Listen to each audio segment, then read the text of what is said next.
We are live. Welcome back to another edition of Talking Sports with the 12th Man. Yes, we are here.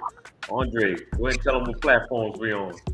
Oh, you know the drill. We're on Facebook. We're on Twitter, not X. No, we're X Twitter. We're also on the Book of the Face, as they say, and YouTube. So we have covered all your platforms here. We're having an amazing time, as Rob said. Man, you guys ready, fellas? Let's make it do what it do, baby, in the words of Ray Charles. This is like 2 days. The draft is coming. NBA is king right now. We got a lot of things to discuss. We got a guy, JK, back. Hopefully, he had a great trip in my hometown of Indy. So it's all good. So, it is definitely called Nap Town, man. Not because we're sleeping, but because, again, we're just full of life. We have some fun, too. Downtown is immaculate. We have some fun with downtown, too. But without further ado, I'm going to talk about how to reach us. But let's check in with the fellas. Start with you, Rob Ford. See you post all the videos and all the updates. How are you feeling this fine evening, my guy? Man, doing great. Shout out to Louisiana college baseball. LSU Shreveport won the NAIA National Championship in college baseball. 59-0, the first time any college university went undefeated in any level of baseball. Congratulations, LSU Shreveport. And then Division I baseball, the LSU Tigers won their second national title in 3 years. They're 8th overall. Clearly the premier baseball program in the country. So shout out to Jay Johnson. Second title in 3 years. They did it a little bit differently this year. Usually LSU wins with the long ball and great pitching. This year they still had the great pitching, and they had great defense and just enough scoring, right? And Cade Anderson, MVP, pitched a shutout in game 1. He's going to be a top 5 pick in Major League Baseball draft. And then Anthony Ianson, he's probably going to be a second-round pick or late first round. He closed it out in game 2. Strong performance. Go Tigers! Go Tigers! Well, yeah, hey, congratulations to LSU. And Rob, you were talking about these two starting pitchers. You told us that they were beasts. Yep. They proved you right.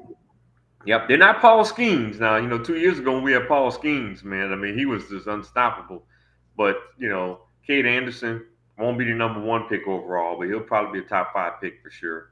And Anthony Ianson, like I said, he'll be picked either late first round, early second round in the Major League Baseball draft. So 2 great pitchers. Cade Anderson led the country in strikeouts. Anthony Ianson was number 3 in the country in strikeouts.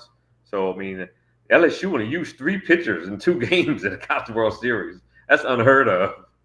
Hey, we love it. Yeah, you see Varsity chopping in. Marcy said, where's Gary's Yankees hat? It's in the closet. Go and get it, Gary. You got to match us, man. Let's go. Hey, Let's go. I'm rocking the Blazers. That's it. Oh, he's like, no, I will not. He's having a Blazer shirt. He said, I will not conform. Hey, I kind of saw that coming, Gary, whenever we gave Rob the opening statement. We figured he was going to shout some LSU stuff, but then it's either LSU or asparagus, one of the two. We figured it was a 50-50 shot, and he chose asparagus. No, I'm just joking. He chose LSU this time. And it's coming. It's coming. Gary, how are you feeling this evening, sir? Hey, I'm ready to rock and roll. Let's get to this. First, let's get right to it. Let's talk about OKC. Okay. Congratulations. Yeah. I had them losing. Haliburton was cooking when he got hurt. Yeah. It would not, in my estimation, the way the big 3 played in the second half for OKC, Haliburton would not have made the difference for them to win this game. I don't know. Okay. I really don't believe that. I agree with you. I think that, hey, he was going to give it all he had, and he did. Yeah. But they were just the better team. But I'll tell you what, that was a very entertaining series, and that series could have absolutely went the Pacers' way with just few things here and there in a few of those games. So congratulations to OKC, but also congratulations to the Pacers for getting there and two small market teams and making it entertaining for the country and playing their asses off both teams. Pacers knocked out some giants too on the way there too. Rob, I'm sure we'll talk about that too. From the Knicks and they Celtics. beat Giannis in round 1. They beat Cleveland. Yeah, I mean, I know Milwaukee didn't have Dame Lillard, and he went out, and they beat Cleveland, who was the number 1 team, and had the best record in the Eastern Conference all year. They beat the Knicks, and then gave OKC all they can handle. So I totally agree with you. Obviously, you want to win the championship, but if you're a Pacers fan, you got to be proud of that organization and where they competed. Obviously, a big blow to Tyrese Haliburton going out in that game. And he's looks like going to be out probably all of next season as well. So that's certainly a huge blow. But I don't want to take anything away from OKC. I agree with you. I think maybe the game would have been a little bit closer, but I still think OKC would have been too strong. This is typical OKC. They turn it up in the second half, right, with their defense, particularly at home. And, the way SGA, Jalen Williams, and Chet Holmgren played in the second half, on both ends of the floor, offensively and defensively. You saw they turn up the defense. Chet Holmgren, the way he was switching off of players and defending them, incredible. I mean, he was outstanding on the defensive end on last night. And, SGA was great offensively, had a double-double scoring and assists. And Jalen Williams, I mean, that guy, I think he's going to be, he's not going to be SGA star, but this guy is a rising star in this league. I think he's got potential to be a top 5, top 10 player in the league. Oh, I do too. And there were a couple games when Holmgren just in this series just did not impress me. But that second half, he played intelligent basketball. Yep. I mean, right place at the right time, great rim protector. I mean, he just did a phenomenal job. Yeah. And you got your superstars, your 2 superstars that just. And this team's got a chance to be around for a while. I mean, they got 2 first-round picks in this year's draft, right? And I don't even think they might be better off drafting 2 international players so they can stash them. Yeah. Because they don't have a roster spot available. They have to trade or in order to make room for a roster spot, they're going to have to make trades, right? They don't even have spots available. Everybody on the team is under contract. Right. And so the best scenario would be either to trade picks or trade somebody on their roster, or maybe wait and see who falls to them in the draft, and they can kind of work that out. But if they have a chance to draft an international player or 2, that might be their best option so they can kind of stash them, let them play overseas another year or 2. And the next year they have 4 first-round picks in the 2026 draft. I mean, like, what are they going to do with all this talent? And you got to find a way. It's almost too much. Yeah, a masterclass. I mean, it's masterclass. Go ahead. When you think about it, because they've got a good roster, they've got, top to, from that starter to that guy at the end of the bench. I mean, they've got talent. They have the stars and they have the right role players, right? Yes. So you got the big 3, but then when you got Lou Dort, Alex Caruso, Hartenstein. Cason Wallace, who I like coming off Wiggins, the bench. Got Wiggins as well. Yeah, Wiggins. Yeah. So they got the right role players to go with their stars too. And that's what makes this even more impressive. About the only thing that I can see that they can maybe add, maybe another big to their rotation, right? If you have to say, okay, what is the one weakness this team have? You'll have to say, well, you'd like to see maybe have one more big to add to their rotation outside of Hartenstein and Chet Holmgren. And last year, OKC had the best record in the Western Conference, but when they got to the playoffs, they needed another big to go with Chet Holmgren, and that's why they got Hartenstein. And that was a big difference. But if you have to say what's one weakness, maybe they can still use one more big. I mean, they do have the other Jalen Williams on the roster who came up big when Chet Holmgren was hurt this year. They got 2 Jalen Williams on the roster, so not to confuse anyone. But they have Jalen Williams played at Arkansas. He can come off the bench. He's another big. But if you have to say what's the one area they can use, maybe another big on their roster.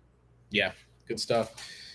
And I think because of the way that, again, we talked about, that's not only is Sam Presti, master class as far as building the team and acquiring draft picks, just, construction and everything, as far as the way that, you have a head coach that's kind of lock and step with him. As far as, again, maybe this is the new blueprint, right? As far as utilizing the depth, because, again, shout out to Tom Thibodeau, didn't use his depth effectively, but OKC, as well as Indy too. So you had two small town teams coming together, did a great job of utilizing all the depth. And again, just as you mentioned it, Rob, they OKC far ahead. I think they got like 30-something draft picks over the next couple of years, man. So the rich get richer. We'll talk about their stats and kind of again, shout out to Mike Wood, Marcy's brother. He thinks that OKC is not going to be around next year, but we'll see. We'll talk about that, and we'll talk about the impact of. Well, nothing's a given. Yeah, nothing's a given, but we'll talk about that too. I mean, it's all you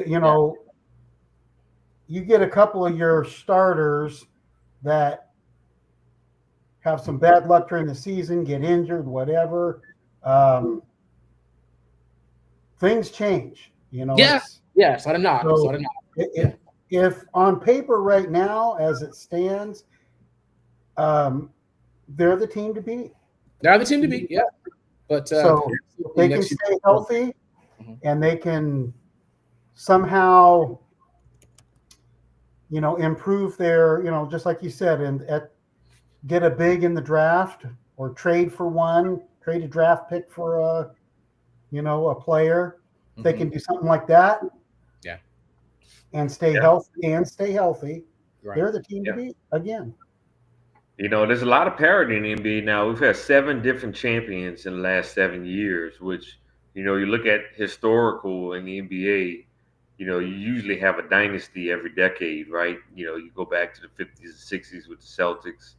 The Celtics won some in the 70s. The Lakers won some in the 70s. Same thing in the 80s, Celtics, Lakers. You had Pistons win 2 in a row. In the 90s, you had the Bulls win 6. In the early 2000s, you had the Lakers win 3. You had the Spurs won like 5 titles as well. You had the Miami Heat won back-to-back. You had Golden State come and won a bunch in 4 years in about a span of 6-7 years, right? But now all of a sudden, you got 7 straight years where you got a different champion in the NBA. And last year, when the Celtics won the title, we just thought for sure they would be the team to beat again this year, right? Right. So, I mean, on the surface, yes, it certainly looks like OKC will be the favorite going into next year. No doubt about it. But we can't ignore the fact that there's some real parity in the NBA now, which we haven't seen in quite some time in the NBA.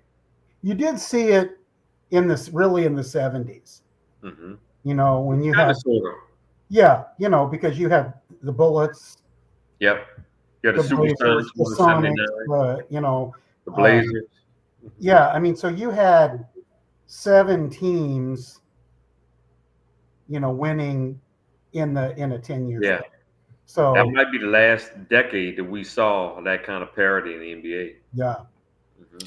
But like I said, I like it. I like having different teams win. I mean, I think it adds something, believe it or not. We're going to talk about that in a quick second, Marcia. We're going to talk about the Rockets. That's on our topic too, as well. Thank you for pointing that out too. So she is on it. But shout out to Marcia. Yeah, thanks for the question about the Rockets. I definitely think that for me, from my perspective, I think it's great to have some new teams instead of seeing the same old. Now, obviously, unless you're a fan of that squad, you're going to think a little differently too. You want to have that dynasty, but I think it's great for the league. Obviously, you had, like you said, Rob, you had the Bucks winning one. You had obviously you had Denver winning one. Then you had the Celtics, and it's kind of good to see that. So I like a nice little thing too. But I do want to go back to shouting out too. Again, I know OKC was kind of running away. I do think that again, shout out to the Pacers. I mean, losing Haliburton just took the air out of their cells, and they were scrappy. And I don't know. I mean, I think if Haliburton was at full strength, it could have been a little different. I mean, I know Indiana, it was like haymakers after haymakers. They were not backing down from OKC, and I was definitely impressed the way they played, because the way that OKC was just blowing through the West, and obviously had a couple stumbles, but Indiana was battle tested. So we'll talk about the implications of that, and also them losing the draft pick. Rob, they actually traded a draft pick to the Pelicans. So with with the Haliburton industry that injuries, hurts now. It's definitely like you'd like to have that pick this year. Now you're going to have to kind of reassess some things, and we'll talk about what they're going to do for the future because, again, it's parity. You never know what happens, Gary. You said injuries, things can change up something just like that. And again, we saw that. Shout out to Marcy too, because I think she told me a stat that a lot of players with the number 0 had Achilles injuries. Obviously Tatum. Then you had Dame Lillard. Dame Lillard 0. Then you had obviously Haliburton. You're like, whoa, watch out, Gary. You're wearing the number 0. Don't do anything too crazy, man. Don't be mowing the lawn, man. We don't want you to have an Achilles, man. No, I don't have to give up my whole thought of making a comeback in the NBA. But let's talk about a couple things here. We're definitely going to get into the Kevin Durant trade. We're going to talk about that. But let's kind of talk about really quickly the franchises that don't have a ring. And again, this is circumstances, right? So I've got my list, Rob. I got the Clippers, the Hornets, the Pelicans, the Timberwolves, the Grizzlies, the Magic, the Nets. The Suns and the Pacers obviously have come close but remain ringless. And again, we're not counting the ABA, little things like that. And it's interesting to see these teams that are on the list, and these are not for without trying. I mean, obviously there's some history with certain things. The Hornets, Pelicans have kind of switched and changed. Timberwolves, you can say they're on the cusp with having obviously Ant-Man and whatnot. And just in this particular series and this past OKC and Pacers, you have to earn it, man. I mean, the Thunder, I mean, it wasn't like, here you go. They had to earn every bit. And so I think it's more meaningful if you have to kind of have that too. So all these squads, if you're trying to make that next step, you're going to have to, again, make some right moves. Luck has to come into play. But again, you're going to have to climb that mountain, as they say, and kind of overcome a couple things. Everyone's talking about Ant-Man. This is making him better. If he gets beat up a couple times, you're going to come back stronger, faster. You're going to work a couple things. You're going to do anything in your power to be getting even better. Yeah. You look at those teams that you just named. Yeah, the Indiana Pacers. They've been in the finals twice. They went with Reggie Miller, of course, lost to the Lakers, and JQ. JQ, where's your at, man? He whipped us tonight, huh? Oh, the Reds, man. Good wave machine, Pete Rose. I love it. He was a coming represent. I was trying to get Gary to put his Yankees hat on, but in case you wanted to know. We won't have no trash to talk. So. In case you wanted to see all of it, get all of that. Oh man. You got Red Sox too, man. You got the Red Sox. No, I don't have the Red Sox though, but I mean everything else. Sorry, man. You gotta coordinate. Red Sox. You gotta coordinate, right? Gotta coordinate. Hey. At the mushroom belt. Nice. Case America wanted to know where I was at with it. Sorry, my bad. Y'all, what were we talking about? You watched him with Boomerang, thank you. Oh man, but yeah, Pacers. They went to the finals twice. The Nets went with Jason Kidd and Kenyon Martin. Phoenix went twice, lost to Jordan, and lost to Giannis. And the Jazz lost twice with Karl Malone and Stockton. Yeah. And the Magic went with Shaq. All these other franchises have never been at all. So it's not a knock. It's not a knock, obviously. Yeah. No, it's hard. Mm-hmm. Yep.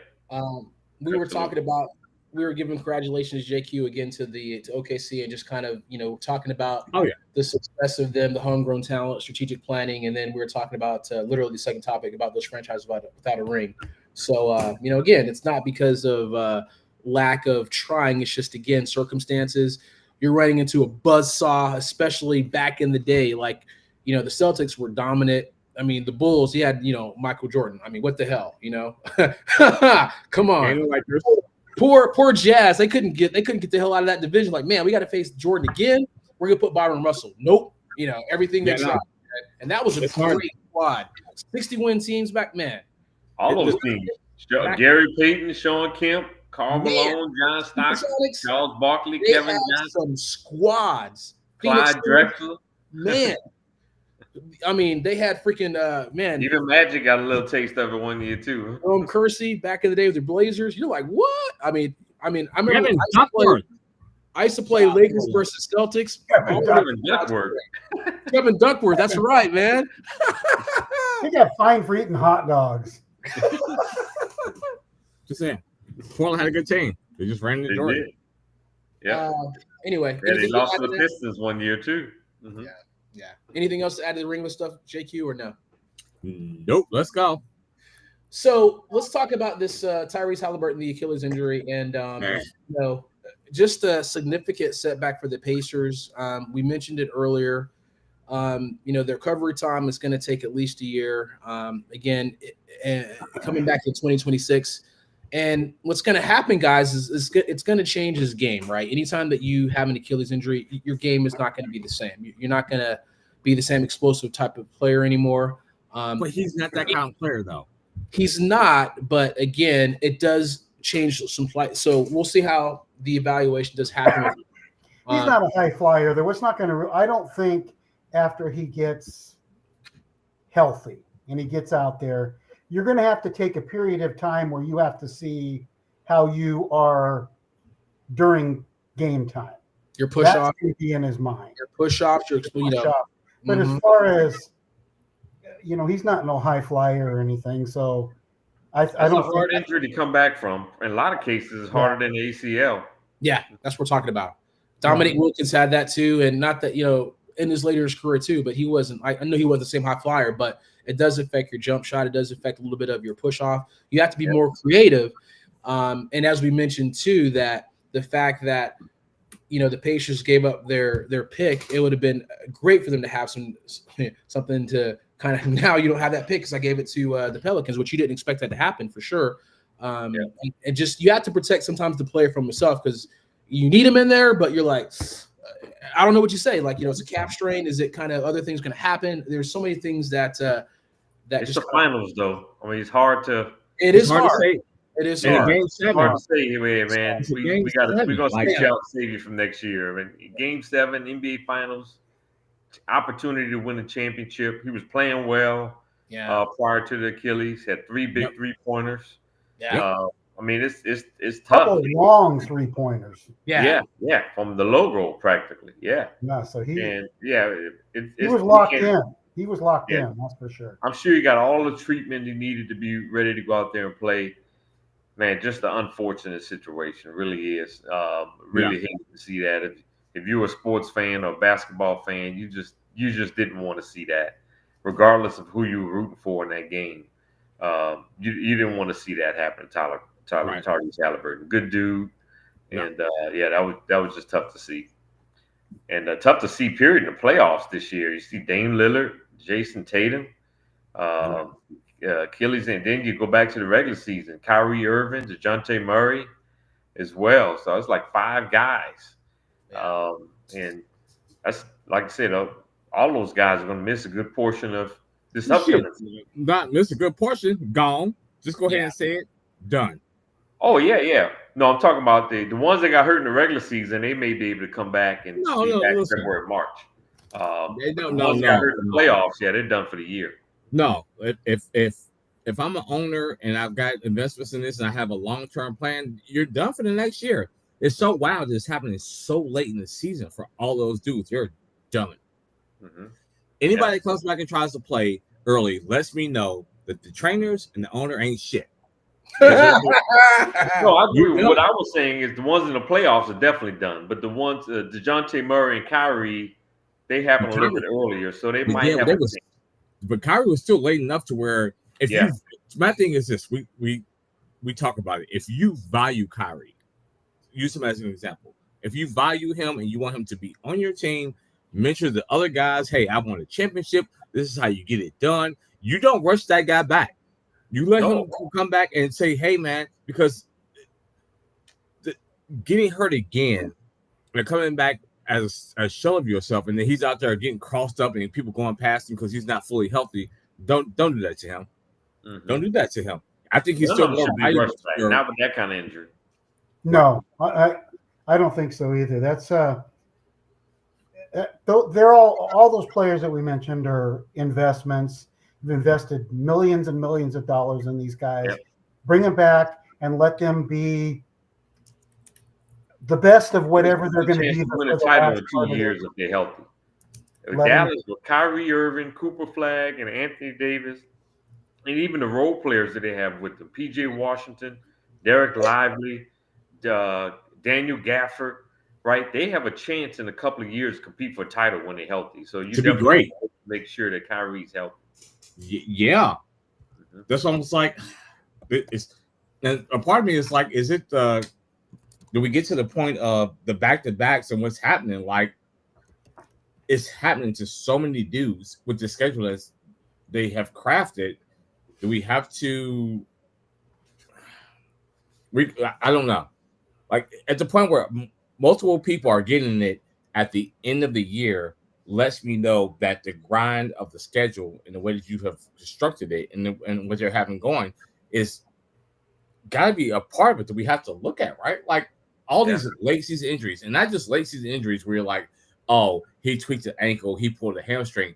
No, these dudes are blowing Achilles and ACLs and all other kind of stuff at the end of the season. And it's like, well, maybe we have to look at what's going on with the way that we are structuring the season. Because, damn, this is wild. A lot of people question the load management, but that's exactly what I was going to bring up. I guess there's some reasons why we have load management, why the scientists are recommending the load management. It's hard to argue it. But what happened back in the day whenever, you had the Jordans and those squads, they were playing every single night. They didn't have load management back in the day. What about that? I don't know, but something's happening. That's what I'm saying. So we can go both ways on that. Jordan sat out a year and a half too, so you got to figure that into it. He retired twice. Hey, don't say that. Don't say that for the fanboys. They're getting their feelings. These guys are like sports cars, So you in the 60s, 70s, 80s, you had so many horsepower. Now these guys, with all of what they have available to them for their training and nutritionists and all of these things, they're at that peak where that's it. That's all they can get out of a human body. And now we got to scale back a little bit to allow these guys to play 82 games. What were they doing? What was Jordan and, all of these guys doing in the 80s? How could they play 82 games or 80 games a season? And damn near every minute. He's not going to like this, but these guys are better athletes today too. They're faster, they're younger, they jump higher. That's what I'm saying. That's all with training, nutrition, and just the knowledge and that's not basketball. That's all the sports. Well, you think that we're supposed to be better, right? But I would combat that, Gary, to say that I still think back in the day they had a solid second unit. Like you would play your five, then you had your backup five. So you basically let the starting, kind of five kind of rest, if you will. So they had more depth, I think. That's what I would say from what I really I don't think so. You'd have to go. I think so. You had a starting five, you had a backup unit. You always had that, man, back in the day. Indiana was playing 10 guys, though. They were. But what I'm saying is, like, again, it felt like, so that's the anomaly, right? So you had Tyrese had, he had the injury. So, but if you look at like load management, everyone, well, they were doing that back in the day. So, and again, you remember the Lakers, they had, hey, we had this, you had a starting five, and you had this back. I'm going to look into this. the next few days. I'm going to see how many minutes did these guys play back then? The Magics and the Jordans and all these players like that. How many minutes were they playing a game? Yeah, it seems like a lot. When you really go back and look at it, I mean, we had guys getting hurt back in those days too. I mean, you got to remember, Jordan missed almost his entire second season with an injury. Yeah. Right? Tim Duncan missed the playoffs one year, right? So these guys got hurt. Kobe Bryant got an Achilles injury. And so, I mean, these guys were getting hurt back in those days too. I mean, Patrick Ewing. A lot of these guys, not at the same level though. Not. It seems like it's way more now. I don't know if I would say that. I think we just have gotten into in these past 2 years where it's just been like, damn, we're just a glut this year for sure. Yeah, this year for sure. But also, you couldn't be as high flying back then because hand checking, you couldn't get up off the ground. You know what I mean? Like some of these things are how you. Who said it? It wasn't Charles Barkley. It was. Was it Oakley? You thinking of Oakley? No, he said, and they stopped him from dunking in the pregame. And it was like, bro, it was Charles Barkley. Yeah. It was the Sixers. It was Julius Erving. You only have so many jumps in your knee. Stop overdoing it in the layup line, this and the other. You only have so many jumps. And back in the day, you couldn't really get off that because I could touch you. I could stop you from getting up. I could push you down. And now with the relaxed rules, everybody's just, you know what I mean? But you only have so many jumps in those knees. And I feel like it's starting to. I will say, you got to think about too. How many of these guys were on an Olympic team and they're playing all summer too, right? Jason Tatum, Tyrese Haliburton didn't play a lot in the Olympics last year. They were on a team, but they were still practicing. They was training. They were still training. They were there, right? Yeah. So when you look at the lack of rest that I don't think Dame Lillard was on the Olympic team last year. No. We know Jason Tatum and Tyrese Haliburton was on a team, right? Yep. And so, I mean, that's another thing you got to look at. The guys in those days, most of them didn't play in the Olympics. Well, we started playing Olympics in the 90s. And right, because it was a college thing. College players in the 80s. Yep. Yeah. So, I mean, there's a lot of factors. It's kind of hard to really tell, but it's not like we didn't have injuries back in those days either, right? I mean, we saw Isaiah Thomas in the finals in Game 6 and Game 7 against the Lakers. Yeah, his ankle injury was crazy. But did you two MFers show up with Yankees hats on when the Reds was playing the Yankees? Ooh, wait. I just want. We're trying to get Gary to wear his too to mess with you. But we won't have nothing to talk about. He has kicked our ass. Okay. I heard Gary. I don't know if I want to know. We're just telling JQ we try to get you to put on the Yankees hat too to mess with JQ. Well, you know what? I would have, but my brothers and his wife are here tonight, and it's in that room. Okay, gotcha. So I can't because I got to take him to the airport. I got to drive to Tampa tomorrow. They got a 6 a.m. flight. This matter of fact got a Yankees polo on too. Ooh, okay. Yes, sir. Yeah, that's nice. Listen, hold this L. Look at that. There we go. I'm the rest. So I was going two hats here, but that's almost like yeah, everybody gets me. I was just again, it's kind of my comic. We'll talk about that too. I just want to do a last. It was really just a coincidence, JQ. We just messing with you. That's what I said. The hey, okay. But as we wrap up, when Andre and I saw each other with a Yankees hat on, we tried to get Gary to go put his on too. Man. I have my, I try to like wear kind of something topical too, because literally if I come straight from trivia, I'm like coming in hot or whatever too. So I just try to like get everything going too, but it's all good. But just to kind of put a bow on this, I do want to say that again, OKC and the Pacers are a great model as far as focusing on, the new kind of building their roster, to remain competitive without overspending, right? So they're kind of, again, working within the salary cap. And they're a nice model for the small market teams out there. Say you can actually spend effectively as long as you have, your draft capital. No one's going to be like OKC right now. But again, shout out to the Pacers and those small market teams. Oh, no. But you got to give them more credit. You got to give Sam Presti more credit than that. Because also drafting all kinds of credit, JQ, earlier. I said he's talking about it before you got on.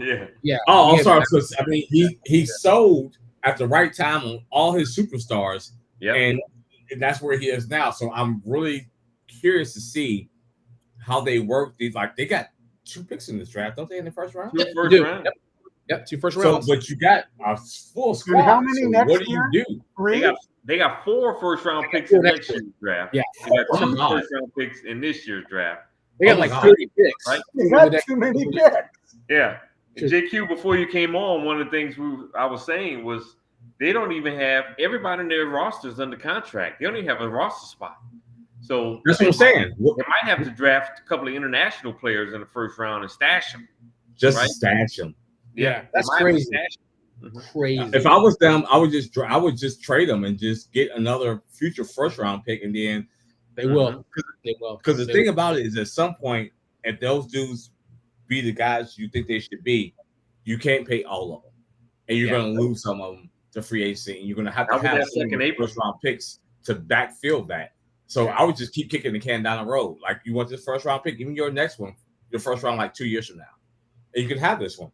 They are set up for not just long-term success. They're set up for long masterclass. And even if they don't want to be patient with all those picks, where you talk about, you have 15 dudes on that roster already.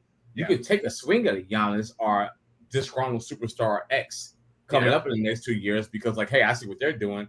Plug and play me there with them. We win 2 more championships, and you're like, well, I just give you all these other first round picks because we got everything here already.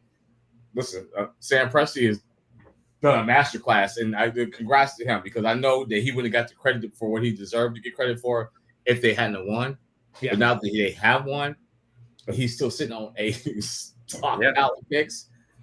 Just the burdens of riches. It's like the kind of money. You also got to give him credit for what he did this offseason, right? You know, they had the best record in the Western Conference last year, right? Yep. And what happened in the playoffs? They were missing some veteran glue guys. They trade Josh Giddey for Alex Caruso to really stop him. They go out and sign Isaiah Hartenstein in the Knicks, right? They needed more size in the interior, which was really hurting them in the playoffs last year, right? So they made the right moves in the offseason to put themselves in position to win this championship too. They got some glue guys. Listen, let's talk about the glue guys. Let's just talk about SGA. He was a throw-in in terms of that trade for Paul George. And I was like, oh, okay. And we were like, but nobody here, I'm going to hold myself accountable, thought SGA would win an MVP, win a scoring title, win a championship, win the finals MVP, all in the same year. That is elite scouting by Sam Presti. Elite. Yes. Yeah, you know, even when you saw SGA in Kentucky, you didn't see that kind of player coming into the league, right? No. He's not a premier athlete, right? He's not a guy that's going to jump out of the gym like a Jordan, LeBron, or Kobe did, right? Wow. He's just not that kind of athlete, but he's a smart player. He's got it between the ears. He makes good decisions. He's the master of the mid-range game, right? There it is. Yeah. There it is. And the way he positions his body too, right? Yeah. You know, he draws the contact. He knows how to sell the fouls. I mean, I've noticed this the last couple of years when the Pelicans have played OKC. I mean, I hate playing the OKC because he always gets to the free throw line. Yeah. I'm like, man, he's always in the foul line. Fourth quarter, and he's already had 8 free throws. Yeah, exactly. That's ridiculous. Yeah. And the thing about it is that allowing him to thrive in that, because in the and we can move on. I'm sorry for me recasting it, Dre, but the analytics piece of it that we've talked about of if you're not dunking, you have to shoot a 3-pointer. And like the dudes that talked about like Carmelo and I don't know if you watched Carmelo's his podcast about him and Rudy Gay getting kicked out the league basically because the analytics was like, we don't want to do mid-range game. You either go into the basket or you shooting 3. Anything in the middle, we don't want. So you also have to give Sam Presti and OKC saying, hey man, I know you're not an elite athlete, you're not dunking on people, but you're also not a great 3-point shooter. Your value is in the 3-point in the mid-range game. And we're going to embrace that mid-range game and let you flourish in that, and you want to championship off of it. Where dudes, and the way he gets to the foul line, he gets a lot of 3-point plays, so you're gonna have to shoot threes. He's gonna play anyway. But there's a lot of teams that don't want you to shoot mid-range jumpers. They want either be at the hole or the 3-point line. They don't want the mid-range game. They want the value of the 3-point line or getting to the hole and maybe getting that and what you're talking about. So shout out to Sam Presti for believing in SGA and let him be him and not trying to change his game. Is all I was trying to say. They should, you know, these GMs got to see the value in the mid-range game. One of JQ's favorite players, Khris Middleton, was the master of mid-range. Got him a big-time contract, got him a championship. Shout out to Khris Middleton and saying, you know what? I'm gonna get this $33 million. I'm gonna play this shitty ass Wizards team. $33 million. Like what the hell? He's like, nobody else gonna give me that. I'm staying with the Wizards. Not at all. I'm an opt-in. If you go out there and shoot 39%, maybe 40% from the 3-point line in the first half of the season on an expiring contract, you can get traded to a contender. Yep. 100%. Yep. JQ, you know, at this stage in his career, he could probably come off the bench, be a 6-7 man, and get you some buckets, right? Oh, yeah, that's where he is now. He's no longer a starter. Yeah, absolutely. Nah. Are you going to give some credit, JQ, to Rob for Chet Holmgren yet or no?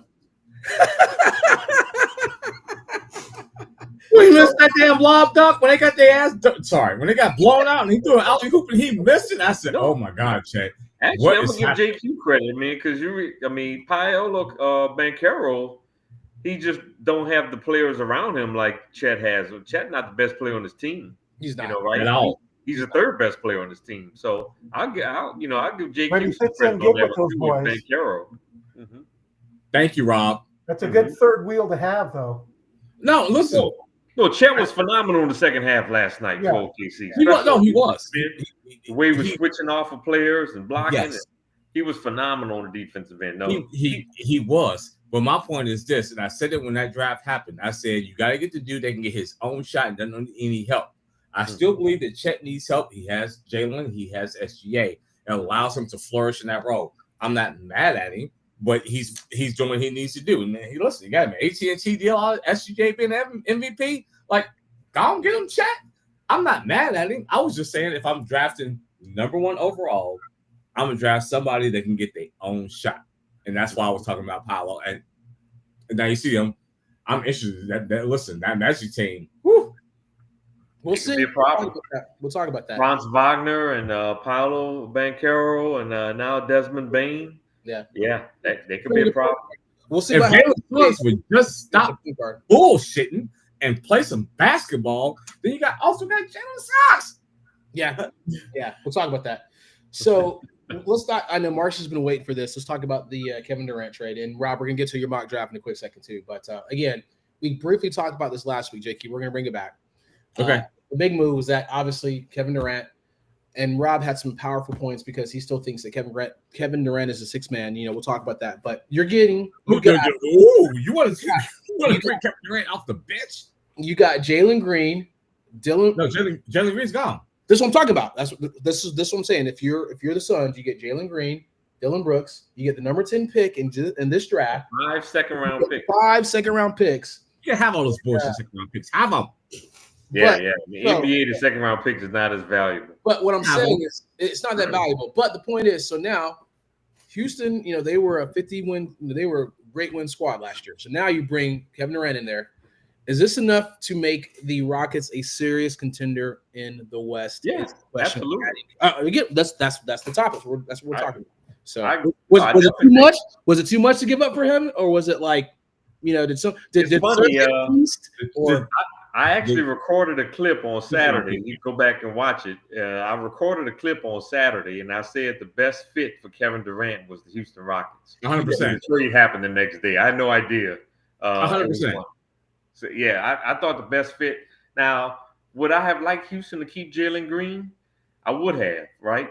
Now, Jalen Green's 20. I think he's 23 years old. Come on. He's 22. I thought he's 22. Yeah, I think it's 22, but I'll let you go. But you can always get you another Jalen Green. Yeah. But Jalen Green, he led the team in scoring. He's elite athlete. He struggled in the playoffs big time, right? Mightily. But how many 22, 23-year-old players dominated in the playoffs? I can think of 4, right? Michael Jordan scored 63 points against the Boston Celtics when he was 23 years old. And he lost.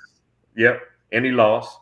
LeBron James at 23 years old led the Cleveland Cavaliers to the East Conference Finals, scored 45 points in Game 7. Kobe Bryant, 23 years old. Kobe Bryant had 3 titles at 23, right? He had Shaq to play with, though, right? And then you look at Tim Duncan, who led the Spurs to an NBA championship at 23. Those are special guys, right? So I thought that, maybe if they could have gave up Cam Whitmore, Jabari Smith, threw them in that deal and found a way to keep Jalen Green. Stop it. But even with trading Jalen Green, I think this is a good fit for the Rockets, right? When you look at Kevin Durant, you had to keep Amon Thompson. That dude is a baller. And he's an elite defender in the league, and you were able to keep him. Alperen Sengun is one of the better young big men in the league, too. You had to keep him. Now, they got a contract situation with Fred VanVleet. He ain't going nowhere. No, he's not. No, he's. So what? VanVleet ain't going nowhere. They're going to keep him. They just want to reduce the salary. Right now, VanVleet was phenomenal. VanVleet and Sengun were the two, and Amon Thompson. That were the big three for Houston in the playoffs. I agree. Yeah. So you want to keep him. But I said this also. When you look at Kevin Durant, I think Kevin Durant is an elite scorer, right? Yep. No doubt about it. But when you look at his last two teams, he's one of the top couple of players on those teams, and they didn't go far, right? You've seen this picture before in the NBA where you have guys that are elite scorers and they're on bad teams, and then he goes to another team and they be a nice role player. And I think that's what Kevin Durant should be in this stage in his career. Glenn Rice, right? Glenn Rice was a big-time scorer for the Miami Heat. Went to the Lakers, became a role player, and he won titles, right? So I think Kevin Durant is still an elite scorer. I just don't think he's going to be that guy for you on the defensive end.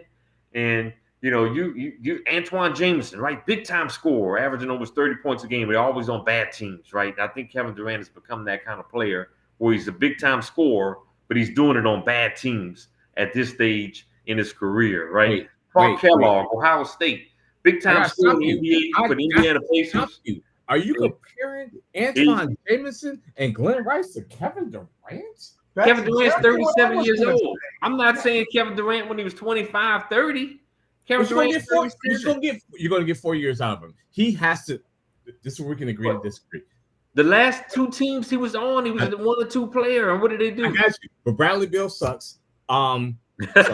What about Devon Booker? I love Devon Booker, but they have a score first mentality. That's just who they are as people. And then you have Kyrie and James Harden that was never going to work. If I'm Kevin Durant needs another chip outside of Steph. So if you give Kevin Durant that Houston team this year that Jalen had, where he couldn't come up in the clutch, that's almost like I don't know if he's a bench player, bro. If you give him all those dudes you just named, I don't know if he's a bench player, but I don't know if he should be your number one option. Oh, he's got to be. He's got to be. And you know what you should do for Houston? Load management. Get you a top 4 seed. Don't be in the play-in game. Get you a top 4 seed and make sure you manage Kevin Durant's minutes. And then when it's go time in the playoffs, you tell Kevin Durant, turn him loose. Motherfucker, this is why we traded for you. Go get him. Turn him loose. Yes. I love that for Houston. I hate it as a Laker fan, but yeah. Houston had stretches where they were, they needed scoring punch, and they're going to get scoring punch with Kevin Durant. Reed Shepherd is a young, promising player. He's got to get better. Yeah, exactly. So he was the number 1 option for the Nets, and the Celtics ate his lunch. He was the 1 or 2 option for the Suns, and they look horrible, right? And they had chemistry issues. The Suns weren't built well. Okay, so let me give you this. Terrible. Udoka is a better coach. He's probably the best coach he's had since Steve Kerr. No, I would say Udoka is one of the better coaches in the league, one of the more underrated coaches in the league. No, I think it's a good fit because I think he's going to have the right support around him, right? Yes. Sengun is a legit low post scorer who's a double-double every night, right? Yep. VanVleet was big time in the playoffs this past year. Now, Amon Thompson is not an elite scorer, but he's a guy that's still going to get you 14, 15 points. He's a guy that's going to get you extra possessions. Dirty work. Jalen Williams does with the OKC, right? Because of his defensive ability and his length. He's going to give you fits that if he can develop his 3-point shot, which is starting to slowly improve, he'll be a big-time option, right, too. So, no, I do think this is a better fit, and I do think Houston will be a team that's going to compete, right? I just don't want all the marbles on Kevin Durant. And you saw that with the Brooklyn Nets.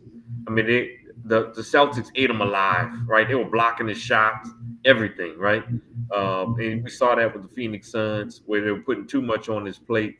I just don't think you want to put too much on his plate at this stage of his career. Just my personal. You're putting a lot on his plate if you say, we're bringing you in, Kevin Durant, and guess what? You're not a starter. With his mentality and him, he's that guy that's going to get his feelings hurt, and that could be worse off than anything. Load management. Bringing him as a starter. And maybe I shouldn't say starter. I just don't think he needs to be your number 1 go-to guy every year. Number 2 guy. I mean, it's going to. Because we saw that don't work with him anymore. I disagree with that. I think the problem that you had in Brooklyn and Phoenix was you had too many dudes that thought they were the number one option. They were trying to figure it out. He goes to Houston, and you replace him with Jalen Green. There's no question he's the number one scoring option. Who else would it be? He's the number one scoring option. There's no question. When you have Devin Booker and Bradley Beal, they all feel like I'm that dude, especially Bradley Beal's crazy ass. So you have that problem, and you go back to Brooklyn. It's him, Kyrie, and James. Who's the number one scorer? How do we figure that out? He goes to Houston with that supporting cast. You give him the proper, load management, and you have to do it because he's 36 coming into this next season. So yes, but there's no question. Nobody's looking around. It's fucking Kevin Durant. Sorry, America, but it's Kevin Durant. Like nobody on that Houston team is saying, "Oh, I'm taking this shot over Kevin Durant." Not a soul. Not even Fred VanVleet. Well, you know what? I was reading the fan boards of the Houston Rockets after this Kevin Durant season, and some of the fans there, there goes our season. They're wilding. Why? I'm not. That's ridiculous. They couldn't even give Jalen Green. I disagree with him too. Hey, look, I said on my clip this was one of the teams I thought would be a good fit for him. Listen, I definitely think he'll be a team that's going to be a contender. Listen, if I have Cade Cunningham, I'm not making that deal for Kevin Durant. Well, with Jalen Green, I'm making that deal. And plus, he's out there with girl. She's 42 years old and they wilding. Listen, if you don't think Houston to put that in part of the equation, you're crazy. What's her name? You know what I'm talking about because I'm ridiculous. He's dating no girl. She's like 41 or 42, and she's run his ass around crazy.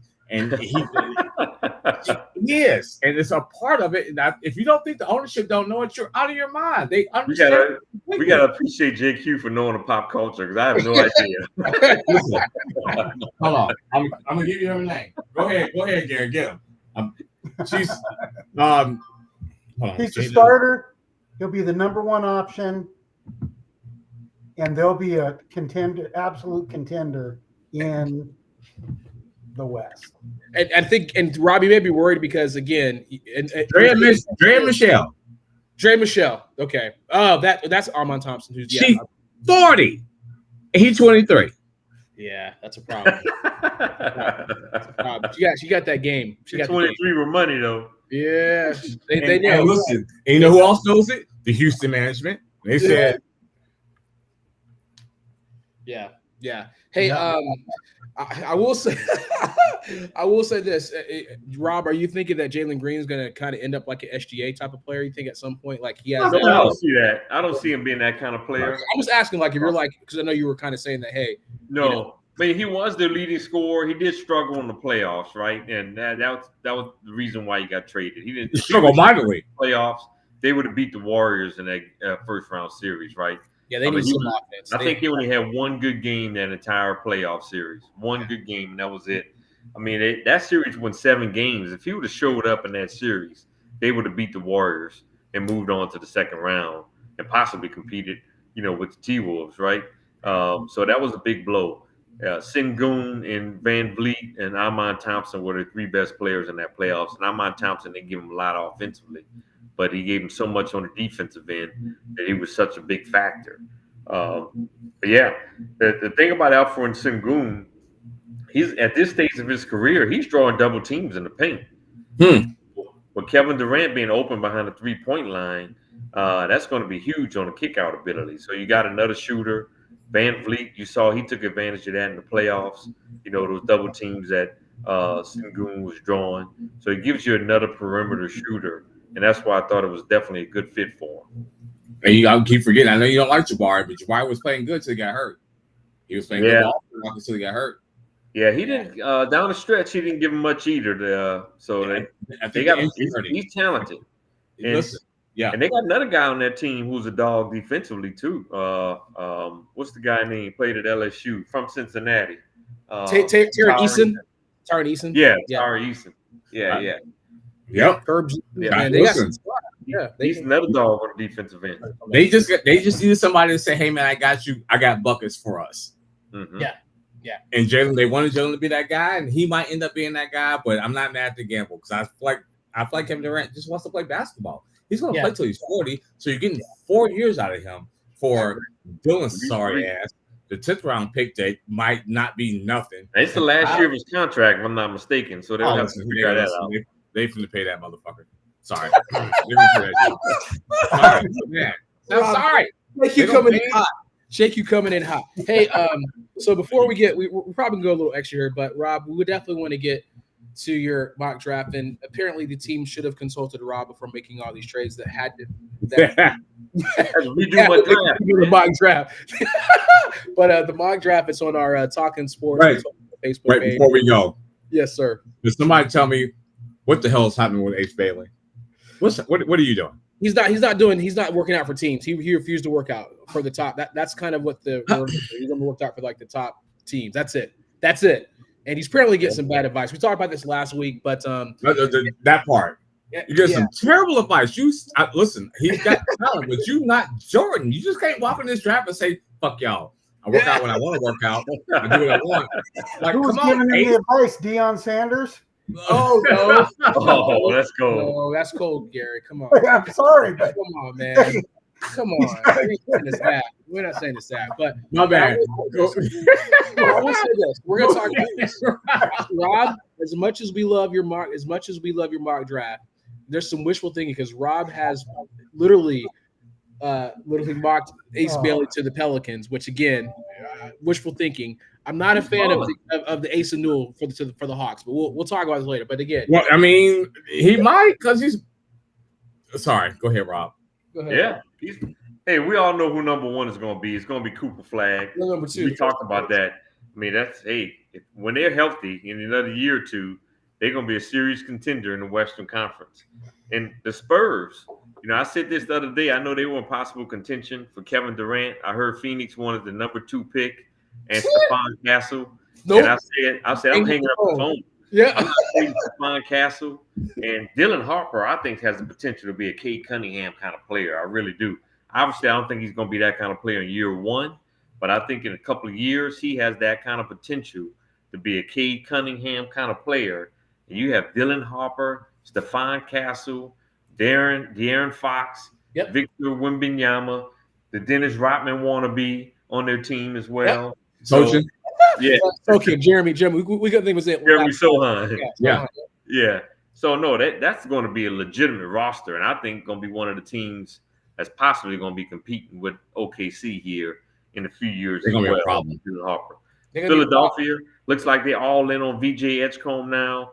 Here's a guy that I say has the potential to be a Dwayne Wade kind of player. Worst case scenario, Victor Oladipo kind of player before he got hurt with all the injury. He's 6'4", got long arms, an elite defender. His offensive game is on the rise too. Even though the Sixers don't really need any guards with Tyrese Maxey, and of course they got McCants as well, who got hurt at the end of the year. But hey, you got to draft the best players available, and it looks like Edgecombe is that guy now. Con Knipple might be one of the best shooters in the draft from Duke. Look like he's going to stay home in Carolina and go to Charlotte at 4. Oh my God. Trey Johnson, shooting guard from Texas. Too high. Huh? You gotta take Ace Bailey. Just if you're gonna be all in on two crazy people, just let him and Ace and LaMelo just be wild. Like be wild. You're the hardest. I'm still a fan of Ace. Obviously, like we all said, he's got some bad advice. Not working out for some teams. Obviously, setting people up the wrong way. I got Trey Johnson going 5 to Utah. Freshman last year, scored over 19 points a game. Tremendous shooter. Number 6.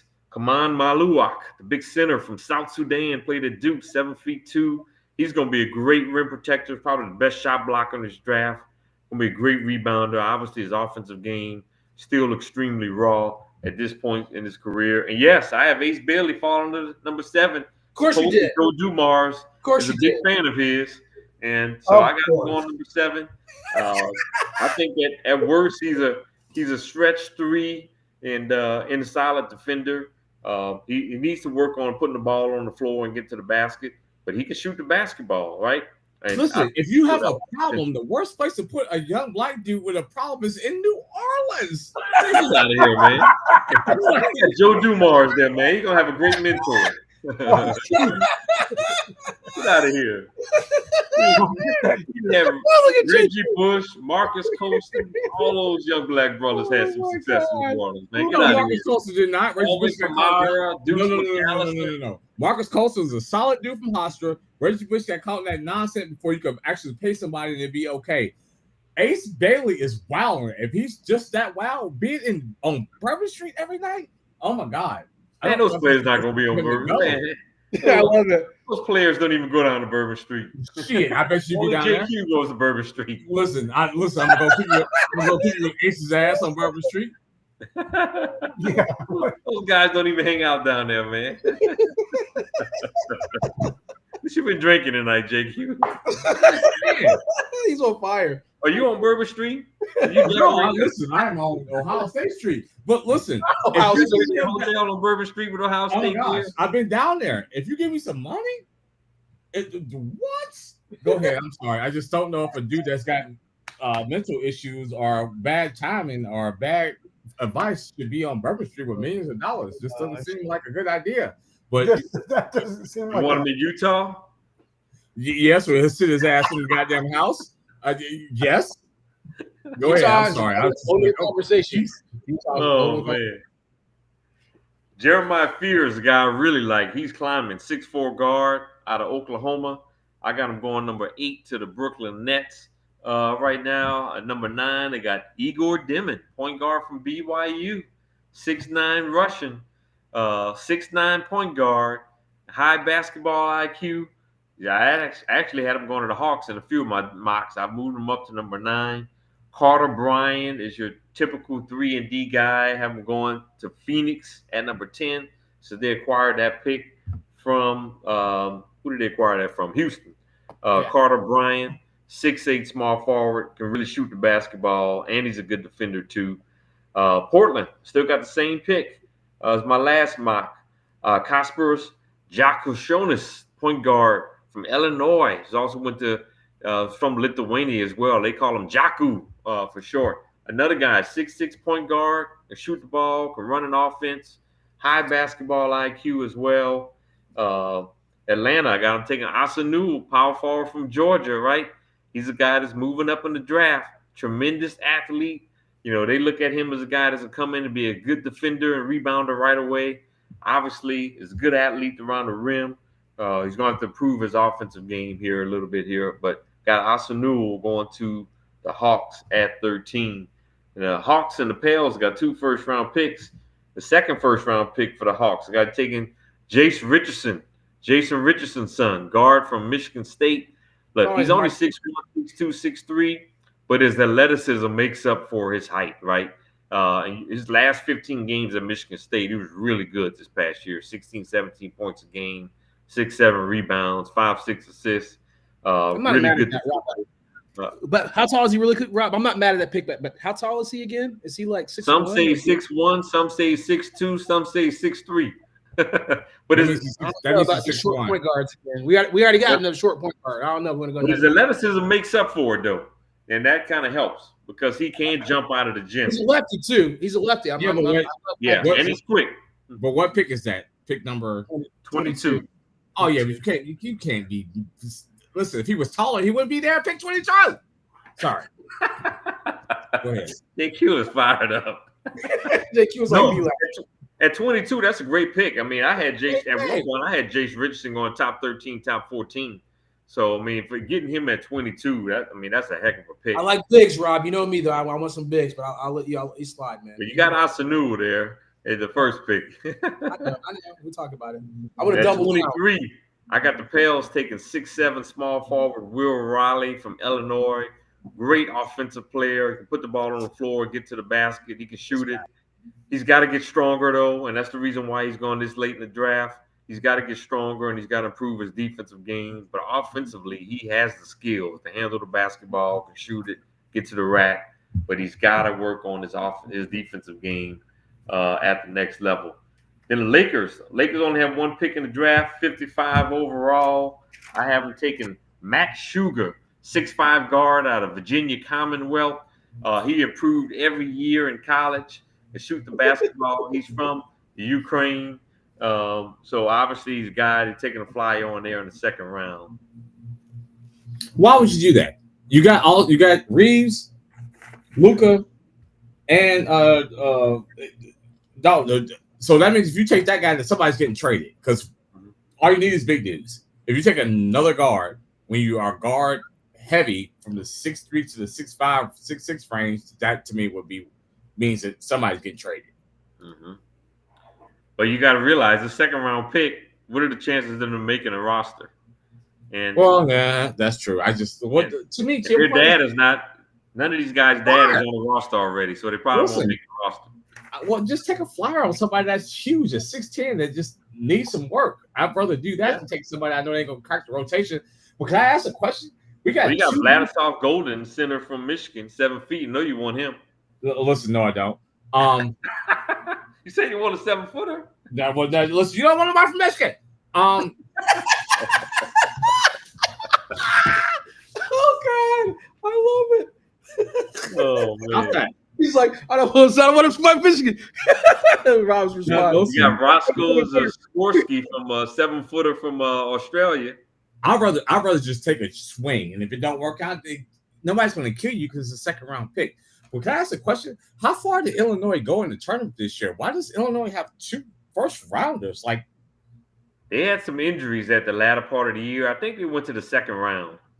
Okay, I was like, why is Illinois representing so hard in this draft? If I'm not mistaken, they went to the second round and they lost. But the year before that, they went to the Elite Eight, if you remember. Yeah. Okay. That's just not Big Ten hate, I guess. I'm sorry. That's what it's Big Ten. Why we got Illinois players?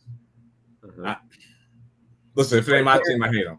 Illinois has always had a great basketball program, but yeah, they do. They had some injuries at the end of the year last year, and but I think they went to the second round. Okay, I gotta pee. I'll be right back. Gary, are you good with? You gotta let all the liquor out, man. Easy. Yeah, Gary, are you good with the with what Rob has for you as far? Are you happy with that as far as his mock? If that's the best possible available player at any of the positions, absolutely. You don't care. You don't care who the bear. You don't have a wedge. Not really. Okay, no, not really. That's one of those. That's a crapshoot. I mean, I'd love to have a top 5 pick. Then you really, but it's hard, right? Because who's going to make an impact? I think besides Cooper Flag and obviously on Harper, I think I like Edgecombe too, but like you're not really sure who's going to come in and make an immediate impact, right? As far as this is a deep draft, though. I will say that, but I think Cooper Flag and Dylan Harper are like definitely all stars. Yeah, right? But I'm saying like come in and make an immediate impact. Everyone else, it's pretty tough, right? So you're kind of like hoping for that development. So on any of our teams, right here, us 3, we need a guy on our team that's going to come in and make an impact. It is going to be that next guy. That's what we're needing. Not impossible, but it's going to be tough. Unless you Cooper Flag and Dylan Harper. I mean, those are the 2 guys that I think are surefire all-stars in this draft. This is a deep draft with a lot of talent. But those are the 2 guys, in my opinion, that are can't-miss prospects. Everybody else, there's some guys that could possibly be a star, and some might even be a bust, right? Yeah. This is a deep draft, though, but those are the 2 guys. It's going to be tough for anybody else to come in here. And it's not impossible, but it's going to be tough for anybody to come in year 1 and dominate. Well, the thing about it, though, is that when the other NBA players talked about what Cooper Flag was doing at the U.S. Select trials when they were, like, scrimmaging and whatnot, they was like, listen, Cooper Flag was out there giving 5, 6, 7-year vets the business at the U.S. Select training camp. That's what it was like when other dudes. He was only like 17 years old then too. Yes, but when the dudes that play in the league vouched for you and was like, yeah, he was out there giving them that work. That's where I'm like, okay, you gotta give him that stamp because they have no reason to say that. And I saw a couple of clips of him. He was just out there balling. I think Ace is. I think he has all the talent. I just don't understand the game plan. It feels like somebody gave him a promise, or he feels like they should have gave him a promise, and he just is blowing it up. And it's like, I'm not doing anything else because somebody said they're taking me here between 3 and 8, and fuck what y'all talking about. I don't care what you think of me. They say they drafted me, so I'm done. And only time will tell. If he slides into the teens, into the teens, then we'll figure out that he was full of shit. But his conduct, no, I'm just saying. But his conduct reminds me of somebody said, "We got you." Yep, that's how he's behaving. The rumor is Joe Dumars is a big fan of his. I don't know how true it is. We'll find out if he's still there when the Pelicans are picking at 7. Yeah, because he want to take his ass to Bourbon Street and get fucked up. And the thing was, I got Ace again last week.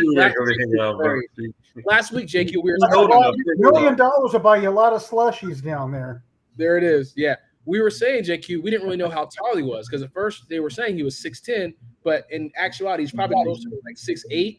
So again, 6'10" is not that it's like, oh my God, but if he's 6'10", you're like, and I was a fan, but now he's a little smaller, but he's got a wingspan over 7 feet too. So listen, it's 6'8" is still 6'8". It's not like your point about that we talked about earlier being like 6'1" and 6'3". And when you talk about 6'7" and 6'10", you're still like, he's still got good size. But once you start measuring like 6'1", they will tell you with 6'4", then that's a harder wingspan. Yeah, it's all of it. Yeah. But if you're still 6'7" and above, like he showed us that he can get it done. I just don't understand what's happening with him outside of the only thing that makes sense to me as a logical person is that somebody gave him a promise and he just can't say they gave him a promise, so he's just operating like that. That's all I got. Because anything else doesn't make sense. Or he's not listening to anyone except all of what he's heard his whole life, how good he is, how amazing he is, and this sort of thing, and it's in his head, and I'm not listening to you. His ass going up in Utah. There's 3 guys. When you look at it from a 76ers perspective, I mean, he would be a better fit for him than VJ Edgecombe, right? Because you got Tyrese Maxey already. You got McCants. When McCants was healthy, he was playing some good basketball. He was playing great basketball. To have a good backcourt going forward here in the next couple of years. And if Joel Embiid can ever get his butt in shape and stay healthy, Ace Bailey will be a better fit than VJ. But obviously the Sixers are probably thinking VJ is the best player at number 3, and regardless of position, that's what we're going to do, right? Yeah. Now that guy, Embiid, he's one of those guys that we should have been talking about with load management, because it seems like he's given it so much during regular season. There's not a damn thing left when it's playoff time. Well, and it's a couple of years, but yeah. But you know what's crazy is the Spurs will not move off that number 2 pick. They said the Sixers have been offering them crazy packages to move up one slot, and San Antonio was like, nah. Yeah. Hey, Dylan Harper, man, is the real deal. I mean, I said it too. Yeah. If Dylan Harper turns out to be a K.E. Cunningham kind of player, Stephon Castle is going to be an elite 2-way player in this league, right? Defensively, he's already one of the better defensive players in this league. Yeah. And De'Aaron Fox, Victor Wembanyama. Talk about you got a glue guy that's gonna get in people's asses every night in right? Right. And so that team could be set up for some long-term success. And here's my thing about it. If they do that, I think De'Aaron Fox has got to be you just better rent and not buy. Yeah. Because at some point, right, like how does this backcourt fit together? You're not trading Castle at all. So now it's Harper and De'Aaron Fox. You got Wemby. Yep. You got other assets. It's like if I'm De'Aaron Fox and if they take him, if I'm De'Aaron Fox, I'm be looking at them like this. Come on. Oh yeah. Yeah, that's we talked about that last week too. We talked about that last week as far as if they make that move, what does that look like for De'Aaron Fox? Because listen, his ass is traded.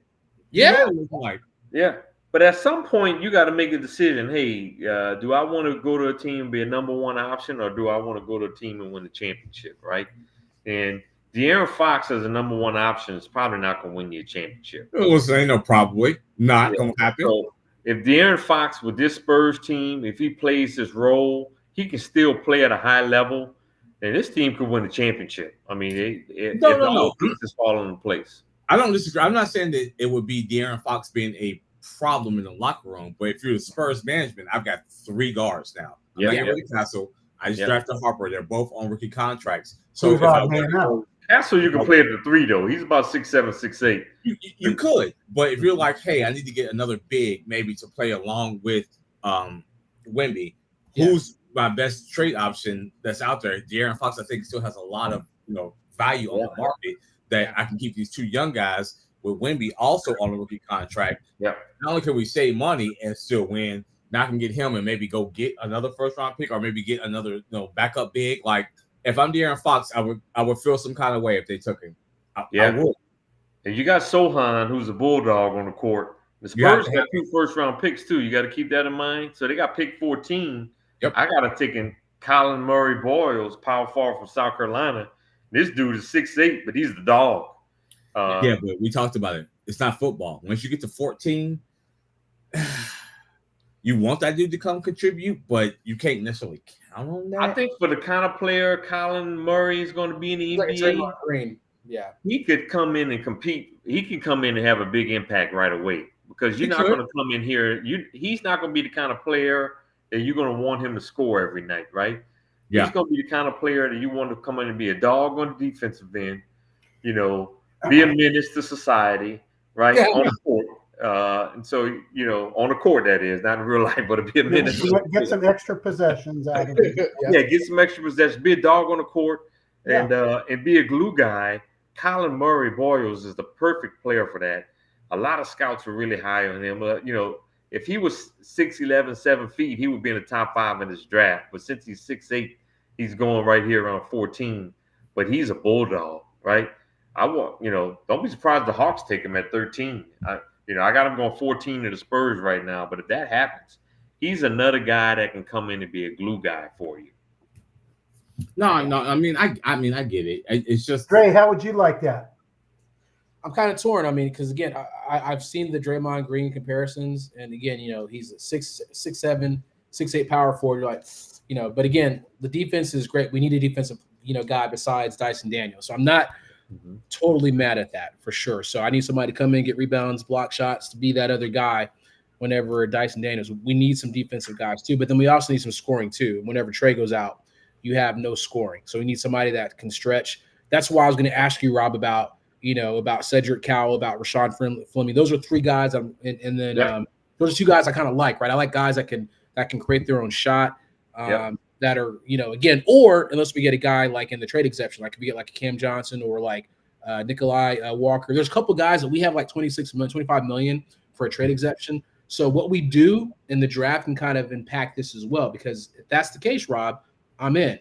But we got to get a big. We got to get a big somehow. I'm not saying that Onyeka's Kongwu's not a good guy, but we need a good 7-footer in there to kind of come in. I like Kongwu. I like his game. I like him. I like him too. I'm saying we need somebody. We need somebody to match up. That's all I'm saying. We need like a 7-footer in there. That's all I'm saying. Cedric Coward, you brought his name up, and I have him going 17 in Minnesota right now. He's about 6'5", 6'6". Be a swing man in the NBA. He's got a great story, right? Played Division III basketball, wasn't highly recruited at all. Did well, transferred to Washington State, had a big-time year. He was actually transferring to Duke this year, right? But he did so well at the NBA draft combine. He's staying in the draft, and so he's not going to Duke. So let's give a hand clap for that. We don't want to see him at Duke. Yeah, but listen, you know where I was saying with that? Like he went to Washington State and ball. Yep. Went to Washington State and ball, and Duke got a hold of him when he was actually transferring to Duke for this upcoming season. But he was very impressive at all the NBA draft combines. You can be in that. Yeah, and so he's a guy that I think can probably come in and be a kind of like a Benedict Mathurin kind of player you saw with Indiana, right? So he's kind of the comps that I kind of see. A guy that can come off the bench occasionally, get you 15, 20 points, but probably average somewhere around 9 to 12 points a game off the bench, be a good athlete for you. So I think he's going to have a good NBA career, playing that role. So a guy that's going to be a two-way player too, similar to Benedict Mathurin. Mathurin went to Arizona, right? Yep. Yeah. Last about Rashad. Mathurin is from Canada. He's from Montreal. Oh, yeah. God, Lord. Listen, I sorry. Rashad Fleming, we'll talk about him because I know he's kind of a long guy too. I think he had like 7.6 inch wingspan or something crazy like that. Man, I was like, what? I got him going 25 to Orlando right now. But Fleming, the thing I like about his game too is he can score inside and outside. Three-way score. You have to wonder what he's going to do in the defensive end in the NBA, and he's 6'8", right? He played Atlantic 10, St. Joseph, right? So we have to, look at the competition, and he is 6'8", so I think that's the reason why he's going to go late. But he's definitely a guy that can possibly be a steal for some teams. Last thing before we wrap this thing up, we talked about it, JQ, earlier. You said Devin Booker, how you like him, but with all the flurry of moves that the Suns did, and Brian Gregory, he used to be the coach at Georgia Tech. I wasn't a fan of what he did because that dude was just not a good coach. But it's crazy he's a GM of the Suns. But if you are Devin Booker, are you happy with the moves, or are you like, shit, we're rebuilding, time to trade me? What do you say if you're Devin Booker? Are you on board with this? He's saying all the right things. Well, he said he didn't want to get traded, but with all these moves, are you kind of like, we're kind of younger, or are you kind of like, I want to make some moves? What do you think happens to Devin Booker? I'm going to go around the horn. What you guys think about that? I feel like I have to gauge Devin Booker and Bradley Beal's relationship. And how many years does Bradley Beal still have left on that deal? Because he's got no trade clause, I believe, also. I thought it was like 3. I thought it was 3, if I'm not mistaken. I'll do a check for that too. And he has a no trade clause. Yes. That's the problem that the Phoenix Suns have by going to get Bradley Beal with that piece of it. Because I think sometimes you can get carried away, and if dudes don't get together and say, hey, man, this is where you are in your career, this is where I am in my career. You got to be the 1, I got to be the 2, you got to be the 3. And I think they had that problem. I don't think they had a bad relationship piece of it, but when you have Booker and KD and Beal, Bradley Beal's the problem. Sorry. I think Bradley Beal's the problem. I agree. Bradley Beal is still living off those days where we talked about him being so underrated and being with the Wizards. And, man, if he just went to a good team, how good that team would be if they got Bradley Beal to be their second or third option. And then he went to Phoenix, and we were like, not so much. So he's got 2 years remaining, JQ. He's got a player option for 2026, 27 season. $53 million for 2025, 26, and $57 million for 2026. Oh, so they for 2 years. So there's no chance he doesn't opt in for that. 2 years left. There's no chance he doesn't opt in for that 57. No chance.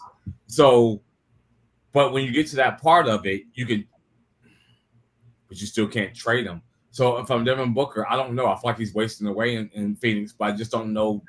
I don't have a good feel of who Devin Booker is as a dude. You know what I mean? Like, I don't. He's quiet. He goes out. He scores points, but like he doesn't really say a whole lot where it's not like controversial. Like, I don't know who he is as a dude, because if you're gonna have to give up a lot to get Devin Booker. Like, he's still in his prime. He still is a walking bucket. But when he comes to your team and expect to be the alpha, like, who's trading for him, and what does that team look like? So right. That was tough. I just don't have a good feel for who Devin Booker is. I don't. Yeah, I don't see him leaving Phoenix, to be honest. I think he's going to be a little bit more patient with them to see what they can do to build something around him. The problem is you stuck with Bradley Beal for a little while, right? So it kind of hurts your flexibility. You did get another guard, Jalen Green. Maybe you bring Jalen Green off the bench here.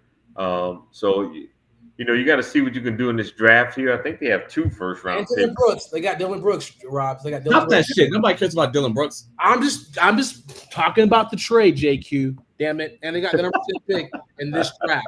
So they got some moves. Got Andre Curson, man. You don't care about no Dillon Brooks. You bring Dillon Brooks off the bench. If you trade for Jalen Green, when you bring him off the bench, that is going to be a locker room problem, because he is used to being a starter. He has to start.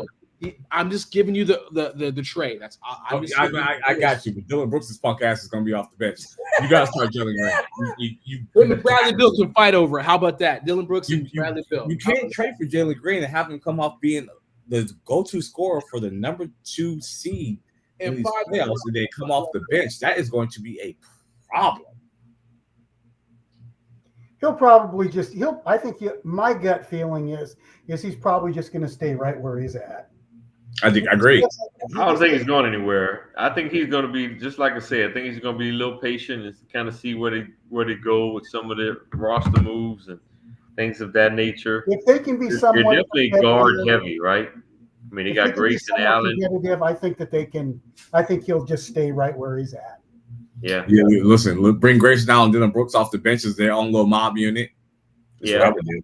You know what? You know what would be funny? You know, they were better last year when Tyson Jones was running Tyus Jones was running the offense as a point guard. I kind of thought that He was terrible defensively, though, man. They ate him alive. Yeah. That was not but a good. As far as running the offense, they were better with Tyson Jones running the offense. But you can't have, I mean, if you're going to start Tyson Jones, Bradley Beal, Devon Booker, and Jalen Green, that's going to be tough.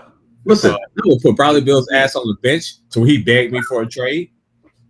Yes, I could see that. I Bradley Beal. I ain't coming off the bench making $53 million. Fuck you, $53 million. You come off the bench. Listen, you come off the bench, MF, because you know we want to trade you. I ain't coming off the bench. I ain't coming off the bench. I ain't coming off the bench. I ain't coming off the bench. I'm making $53 million. I'll send your ass home. All right, going. No trade clause. What you going to do? Nick Roberts is underrated center though. That Suns have on their roster. They do. I'm saying he's got that. Listen, Riley has to go off the bench. That's where he is in his career. I agree. Yeah, I think he's got to come off That's the the bench. best move for that team right there. Yeah. Man. If you got Bradley Beal and Grayson Allen coming off the bench, if they play their role, you got some scorers coming off the bench. Listen, a great bench unit. Right. And you have the green light. You don't have to defer to Booker, Archie, Jalen Green. Like, you should embrace that, both of them. But I don't know. Tyson Jones. You see the attitude and see if he can do that. That's he's mature enough to handle that. Yeah. That would be fantastic for a scorer. You want the ball. Now you're forcing another big. I mean, I got him taking Carter Bryant at number 10, but ideally, I agree. Look at their roster right now. They really need another big. Yeah. And, well, by doing that and bringing them off the bench, you're forcing the other team to keep in their starters. You are. Those two together coming off the bench is like, it's nasty. Tyus Jones he only signed a 1-year deal, Rob. So there's not even a guarantee he's going to come back. He had a pretty bad. That's true. He had a pretty bad experience with Phoenix. Believe it or not, the Hawks were trying to get him. He chose Phoenix, not surprisingly. He's regretting that decision now. Suck at MC. Even down. Conversation. Yeah, I even heard today that even the Pacers may give him a look to see if they can get him while Haliburton was out too, right? But I know the Pacers got to sign Miles Turner, and that was the reason why they traded their first-round pick. So they might have to get by with McConnell and Andrew Nembhard, who are actually pretty adequate backups themselves at the point guard position. Yeah. So I don't see Tyus Jones going to Indiana. I think Indiana might just have to fight the bullet this year until Haliburton gets healthy. But they got to keep Miles Turner. I think that's going to be a priority for them. Which is wild because he's been on the trading block for like 3 years. Now they got to keep him. Seems like he's been on the trading block his whole career, like 10 years. Right. That's crazy. Right. Somehow he's got 9 lives and always stays with the Pacers. And proved his worth. Mm-hmm. Yeah. So obviously we're kidding, guys. We're having a good time too. So I mean, again, we're not quite sure what's happening with Devon Booker. I think secretly, Devon Booker is like calling OKC, like, hey man, you guys got 20, 30 picks. Why don't you go ahead and just trade for Phoenix? Make that happen, man. Just all it takes is one, man. That's all you need is one, man. Come on, man. Give it. Not ready to pay him. You got to pay SGA. They got to pay Jalen Williams. Doesn't matter, man. Devin Booker. I'm just saying in an officer review universe, that's the team that's got the most picks, man. So right. Anyway, gentlemen, I don't want to keep us too long. We're literally. You still think Jordan Poole is in Jalen Williams' league? Oh my God! Don't start that shit. I didn't say they were the same player. I was talking about the what I was trying to say. I know what you're talking about. And Khris Middleton, and they both got a championship, and they better not end up being Khris Middleton because I was right. I was just a year too early in that prediction. Gary, if you win the title, it kind of justifies it, though. Oh yeah, but then he was ass. Got traded to the Wizards. So I can't. Yeah. I was going to say one title. It's justified. JQ is always on point. We talked about Brandon Roy last week, ironically, and then I like how Rob put this in the topic. Brandon Roy Jr. actually is committed to Washington, Gary. So what are your thoughts about that? He continues the legacy of Brandon Roy. So you want to talk about that, if you will? What a great move.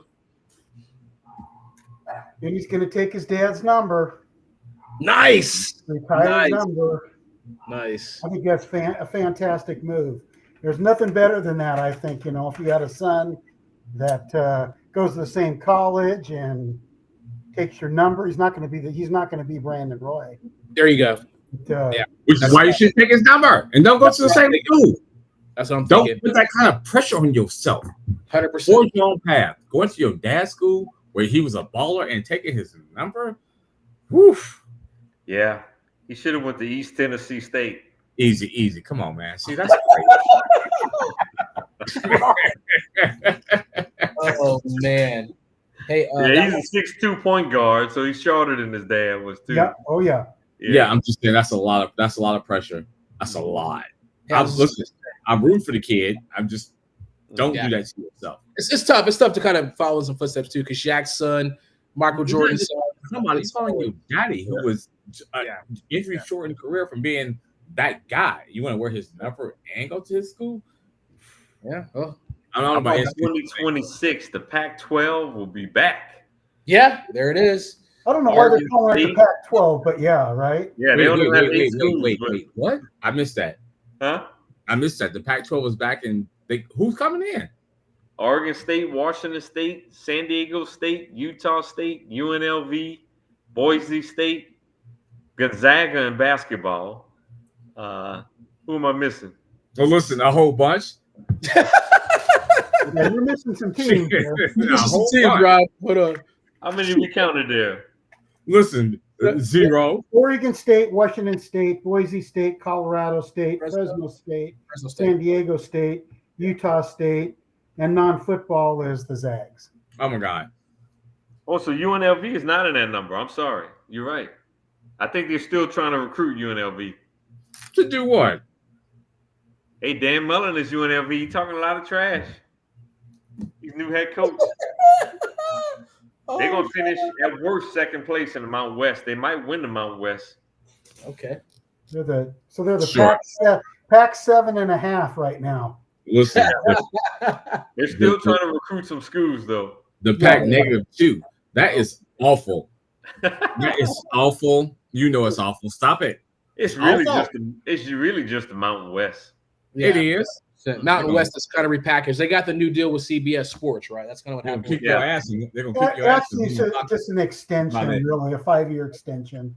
Yeah. So they're going to be on CBS Sports Network, and then they'll Paramount Plus. Yeah, Paramount Plus.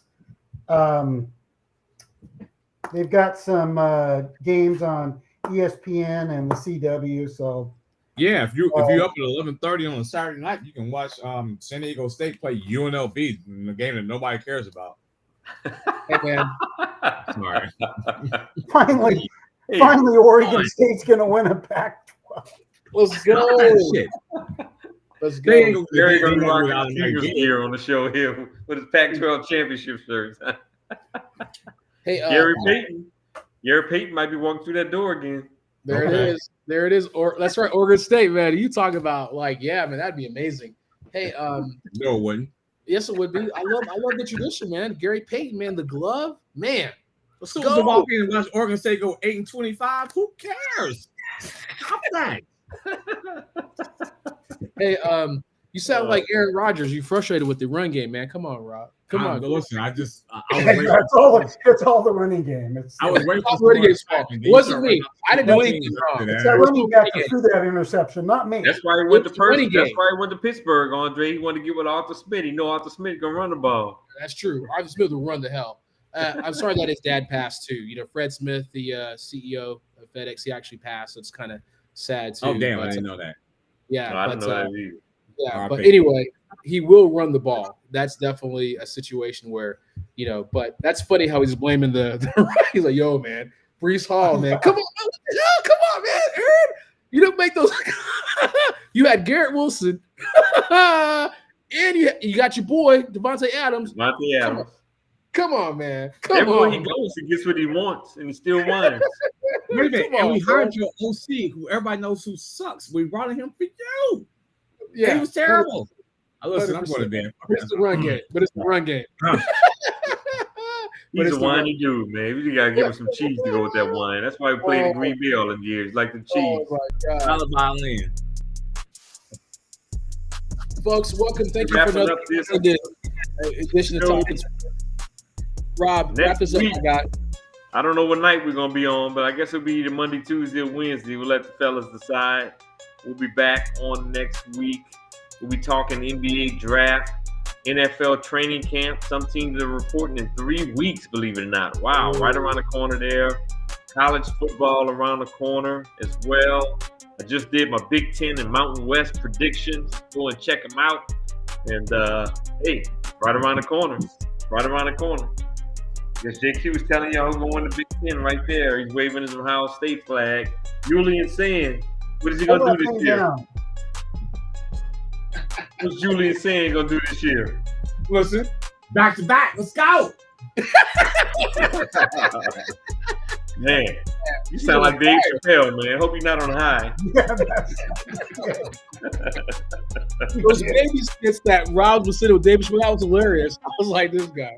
I can't keep up with that, man. That's hilarious. All right, my bad. Go ahead. All good. What you got, JQ? What's your rap? What's your rally? So I will be in Virginia Beach, Sunday and Monday next week. So Tuesday will work better for me. I'll drive back in Tuesday, so Tuesday or Wednesday. But listen, I'm here for it. Let's go. Hopefully my Reds can get the series win tomorrow. I just need one more. I just need to win the series. I got Yankees gonna win the next two. Sorry to tell you. Listen, I'm not listening to that nonsense. Gary, Yankees gonna win the next two. Well, listen, I'll be honest. Max Fried is pitching the finale, so I'm not counting on that one. So we got to win tomorrow. Damn. Max Fried got the next Sorry two. for your luck. Max Fried was a good for you guys. That one hurts, man. For the end of the day. He's been Sorry pitching well. tonight. We needed him with Garrett Cole going out. Yep. Damn. 6-1. Sorry for your luck, Gary. No, you're not. No, you're not. Big Red. Again, we appreciate you guys. Thanks for tuning in. Next week, Wednesday works better for me, honestly. But again, if we got to do Tuesday, that's cool. But Wednesday sounds like a night plan. it is. Yeah. There you go. All our viewers and listeners, we'll be back Wednesday night next week, probably about the same time, 10 o'clock Eastern. So definitely tune in. Tell them where to tune in, Dre. You know the drill. Facebook, go to our Facebook page, which is Talking Sports with 12 Men, or if you put in 12 Men Sports, you will find us. Again, little scroll ticker. We're on Facebook. Our Facebook page is another 12 Man Sports. And last but not least, on Twitter, we're wrapping that up. I ain't calling it X. No. Go to 12 Man Sports as well. Gentlemen, have a fantastic week. Can't wait to talk some more sports about next week. Signing off. Good night, everyone. See y'all later. Have a great week. Bye, y'all. JQ, sober up. Easy. He was